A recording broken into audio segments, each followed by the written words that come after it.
ആ ശരി മാഡം. ആ നോക്കിയിട്ട് രജിസ്റ്റർ ചെയ്യാം. ആ പൈസ ഞാൻ അയക്കാം. എത്ര മണി അയക്കാം? പെട്ടെന്ന് ശരിയാണോ? എന്താണ് മാറുന്ന ഒറ്റയ്ക്കൊരു സംസാരം? ഒന്നുമില്ല, ജീവിത കാര്യങ്ങളെ കുറിച്ച് ചർച്ച ചെയ്യാൻ വേണ്ടി പോയതാണ്. എനിക്ക് നിങ്ങളുടെ ഒരു സഹായം വേണ്ടി വരും. ചെയ്തു തരുമോ? ഇങ്ങേടി സീരീസ് ആണ്ട്ടാ. എന്താ കാര്യം?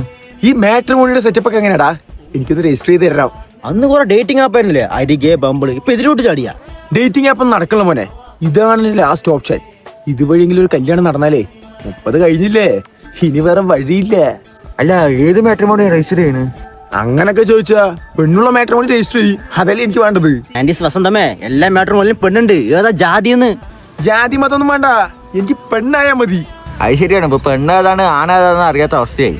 അത് ശരിയാണ്. ഇപ്പൊ പെണ്ണും കൂടി പരിപാടി. എനിക്ക് അതുപോലെ നോക്കിക്കൂടെ? എന്ത് ജോയിൻ ചെയ്യാനേ. ഒന്ന് പോരാ പറഞ്ഞേ. ഇതെന്ത് വേറെ വലുതാ? നിങ്ങൾ കളിയാക്കൊന്നും വേണ്ട, നിങ്ങൾക്ക് ഈ ഒരു അവസ്ഥ വരും. ഞങ്ങൾക്ക് ഓൾറെഡി ജോയിൻ ചെയ്തു. ഞാനും ജോയിന്റ് ആവട്ടെ, ഒന്ന് രജിസ്റ്റർ ചെയ്തതാ.